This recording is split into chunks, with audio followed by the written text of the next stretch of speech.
Bien, bonsoir. Alors, vous allez clore notre soirée, en tout cas la partie de la soirée dédiée au projet. Alors, vous avez un projet un petit peu particulier. Vous allez nous montrer ça. Hein. Je crois qu'il y a de belles images, en tout cas. Alors. Donc, un jour, une œuvre. Alors bonsoir à tous. Alors moi, contrairement à tous les autres, j'ai 60 minutes dans le froid. C'est ça, hein? Non, je vous rassure. On a bien sûr que 6 minutes. Je suis Alexis Manville. Je viens vous parler d'un jour, une œuvre aujourd'hui. Je suis venu avec Yvan Sig, que vous voyez là-bas. Vous pourrez nous retrouver tout à l'heure. Et ce projet un jour, une œuvre, c'est parti d'une phrase que certains d'entre vous connaissent peut-être, qu'on présente ici en hommage à Daniel Arras. C'est « on n'y voit rien ». On n'y voit rien sur des choses qui pourtant parfois nous sont proches, sur les œuvres d'art. Et elles sont là, devant nous, elles sont exposées. Il y a des gens qui montent des grandes expos, il y a des musées, il y a des tas de gens qui voudraient nous parler de ces œuvres d'art, et pourtant on n'y voit rien.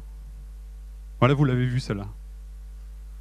Entre 25 et 55 secondes dans les musées, on passe devant les œuvres, on lit le petit cartel qui est écrit en bas, et il faut bien admettre que parfois ça n'intéresse pas grand monde. Puis quand j'ai posé la question aux gens, ils me disaient « ouais, mais moi j'y connais rien ». Alors on s'est posé la question, mais comment faire pour que chacun accède à l'art? Parce que quand on y accède, en vrai, moi qui n'y connais rien, je peux vous le dire, c'est génial. C'est génial, parce qu'en fait, dans une œuvre d'art, il y a des tas de choses. Et il n'y a pas besoin d'y connaître grand-chose, il suffit juste de la regarder. De se dire, voilà, je vois un homme, il est transpercé de flèches, il va pas très bien. Il est attaché à un pilier. On n'y voit pas super, vous pouvez couper la lumière? Derrière lui, je vois un paysage. Il semble y avoir des nuages. Il n'a pas l'air de saigner beaucoup. Qu'est-ce qu'il a bien voulu nous dire?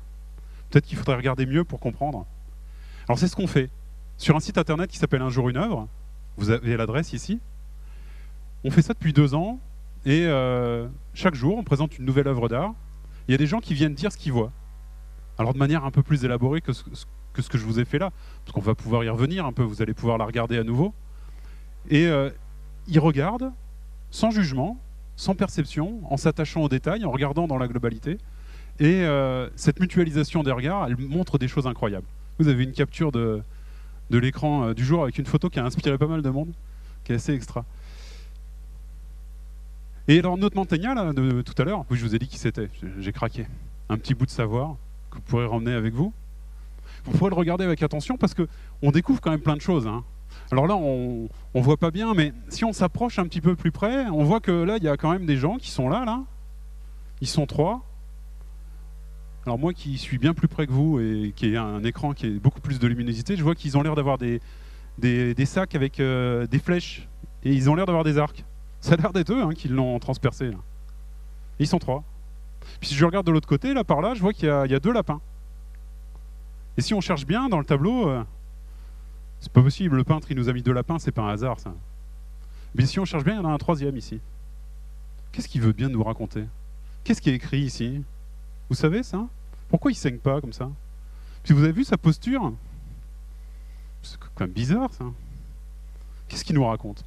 Alors ça, on a essayé de le vivre autrement que par le site internet, en faisant des visites en direct. On va voir une expo et on se réunit tous ensemble. Et ce Mantegna, c'était une de nos premières expériences.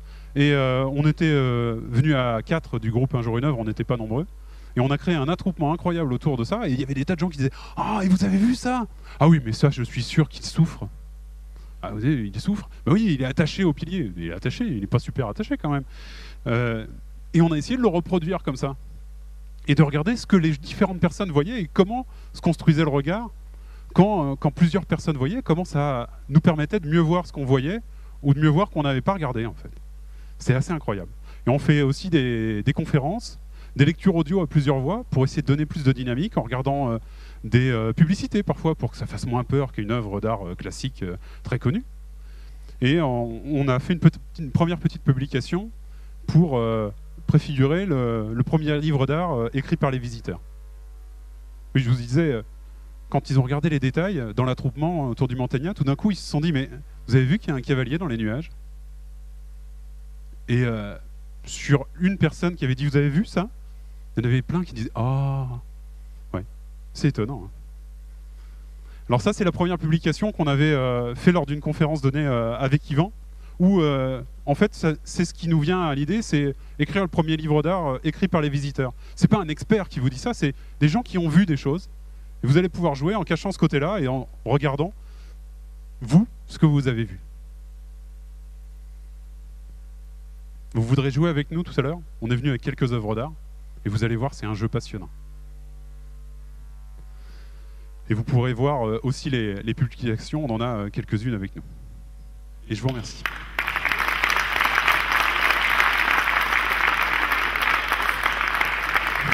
Merci beaucoup. Comment? Non, c'était très bien. C'est bien, c'est bien. Tu nous as fait gagner du temps. Mais comment est-ce qu'on peut t'aider? Voilà, tu vas nous aider à voir maintenant. Ah, c'est bien ça. En faisant plein de choses. Alors d'abord, venir voir avec nous. Parce que plus on est nombreux à venir regarder, plus c'est intéressant. Et puis parfois, il y a des œuvres d'art qui n'inspirent pas une personne, et il la regarde et il dit « Oh, ça fait peur ça ». Parfois, il y en a un qui dit « Bah ouais, je vois, bah, c'est bleu, non, je vois rien. Il y a un rond rouge, un trait noir, ouais. » Puis il y en a un autre qui arrive et qui dit bah, « En fait, vous avez vu ça, ce petit carré, c'est assez étonnant. » Et donc, cette mutualisation des regards, elle est extraordinaire. Donc, on cherche d'autres personnes pour regarder, on cherche à améliorer le site internet. On avait pensé à une publication papier, mais maintenant qu'il y a plein de tablettes tactiles, des mobiles, on pourrait faire une appli sur un iPad, sur des tablettes tactiles, pour pouvoir zoomer, pour pouvoir regarder plus près, pour pouvoir partager plus facilement des regards. On pourrait imaginer plein de choses encore pour améliorer cette interface avec la pédagogie qu'on propose. Puis d'autres personnes qui veulent se saisir de ça, organiser eux-mêmes des visites, organiser eux-mêmes des conférences, pour faire partager ce plaisir de découvrir les œuvres d'art avec beaucoup d'attention et pouvoir partager ce plaisir de la perception. Merci beaucoup. Bah, écoutez, je pense qu'on a vu là une palette de projets très intéressants, très diversifiés. Alors,